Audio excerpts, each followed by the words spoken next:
വെടിനിർത്തൽ എന്നത് അന്താരാഷ്ട്ര സമൂഹത്തെ തെറ്റിദ്ധരിപ്പിക്കാനും ഇസ്രായേൽ തങ്ങളുടെ ആക്രമണത്തിന് ആവശ്യമായ ഒരു ഇടവേള എടുക്കാനും വേണ്ടിയുള്ളതാണ് എന്ന് ഒരിക്കൽ കൂടി പറയേണ്ടി വരികയാണ്. ഒക്ടോബർ 10 വെടിനിർത്തൽ പ്രാബല്യത്തിൽ വന്നിട്ടും ഇസ്രായേൽ ഗസയിലെ ആക്രമണം തുടരുകയാണ്. സമാധാന കരാർ ലംഘിച്ച് 80 തവണയാണ് ആക്രമണം നടത്തിയെന്നാണ് ഇന്നലെ വരെയുള്ള കണക്കുകൾ പറയുന്നത്. ഇത്രയും ദിവസത്തെ അനുഭവം വെച്ച് നോക്കിയാൽ ഇന്ന് ഈ സമയം കൊണ്ട് 80 എന്ന എണ്ണവും മറികടന്ന് ആക്രമണം നടന്നു കഴിഞ്ഞിട്ടുണ്ടാകും.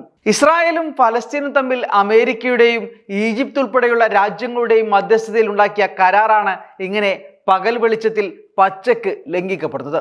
കരാർ ലംഘിച്ച് ഇസ്രായേൽ നടത്തിയ ആക്രമണങ്ങളിൽ 97 ഫലസ്തീനികളാണ് ഇതുവരെ കൊല്ലപ്പെട്ടത്. അതായത് ആവറേജ് ഒരു ദിവസം 10 പേർ എന്ന കണക്കിൽ ദിനംപ്രതി കൊല്ലപ്പെടുന്നുണ്ട്. സമാധാന കരാർ നിലവിലുള്ളപ്പോഴും ആളുകൾ കൊല്ലപ്പെട്ട് വീഴുന്ന കാഴ്ചയാണ് കാണുന്നത്. ആക്രമണങ്ങളിൽ ഇതുവരെ 230 പേർക്ക് പരിക്കേറ്റിട്ടുണ്ട്. അതായത് ഒരു ദിവസം 20-ലേറെ മനുഷ്യർ പരുക്കുമായി ജീവൻ നിലനിർത്താനുള്ള പോരാട്ടത്തിലാണ്. ഗസയിലെ മീഡിയ ഓഫീസാണ് ഇത് സംബന്ധിച്ച വിവരങ്ങൾ പുറത്തുവിട്ടത്. സമാധാന കരാർ നിലനിൽക്കുന്ന ഇക്കാലയളവിൽ ഗസയിലെ സാധാരണക്കാർക്ക് നേരെ ഇസ്രായേൽ വെടിയുതിർത്തെന്നും മനഃപൂർവ്വം ഷെല്ലാക്രമണം ഉൾപ്പെടെവ നടത്തിയെന്നും മീഡിയ ഓഫീസ് പുറത്തുവിട്ട പ്രസ്താവനയിൽ വ്യക്തമാക്കുന്നുണ്ട്. അതോടൊപ്പം നിരവധി ഫലസ്തീനികൾ നിയമവിരുദ്ധമായി അറസ്റ്റ് ചെയ്യപ്പെട്ടതായും പറയപ്പെടുന്നു. അകാരണമായി വർഷങ്ങളോളം തടവിൽ പാർപ്പിച്ച് ഫലസ്തീനികളെ കരാറിന്റെ ഭാഗമായി മോചിപ്പിച്ച് ദിവസങ്ങൾ കഴിയുമ്പോഴാണ് കൂടുതൽ പേരെ ഇതിന് പകരമായി ഇസ്രായേൽ തങ്ങളുടെ തടവറകളിലേക്ക് കൊണ്ടുപോകുന്നത്. തിങ്കളാഴ്ച മാത്രം വെസ്റ്റ് ബാങ്കിലെ വിവിധ ഭാഗങ്ങളിൽ നിന്നായി 22 ഫലസ്തീനികളെ ഇസ്രായേൽ അറസ്റ്റ് ചെയ്തതായും റിപ്പോർട്ടുകളുണ്ട്. നടക്കുന്നത് കടുത്ത മനുഷ്യാവകാശമെന്ന് പറയാതിരിക്കുന്നത് എങ്ങനെയാണ്? വെറുതെയാണോ ഇക്കാര്യത്തിൽ തങ്ങളുടെ രാജ്യത്ത് നെതന്യാഹു കാലുകുത്തിയാൽ ഉടൻ അറസ്റ്റ് ചെയ്യുമെന്ന് കാനഡയെ പോലുള്ള രാജ്യങ്ങൾക്ക് പറയേണ്ടി വരുന്നത്?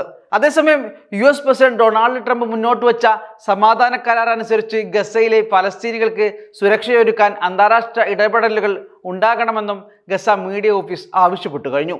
കഴിഞ്ഞ ദിവസം ഗസയിലെ യുദ്ധം തുടരാൻ ഇസ്രായേൽ മന്ത്രിമാർ ആഹ്വാനം ചെയ്തിരുന്നു. ഇസ്രായേൽ വിദേശകാര്യ മന്ത്രിയാണ് ഗസയിൽ വീണ്ടും യുദ്ധം വേണമെന്ന കൊലവിളി നടത്തുന്നത്.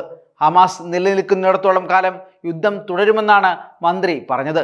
എന്നാൽ നടക്കുന്നത് യുദ്ധമല്ല, വംശഹത്യയാണ് എന്ന് പറയാതിരിക്കുന്നത് എങ്ങനെയാണ്?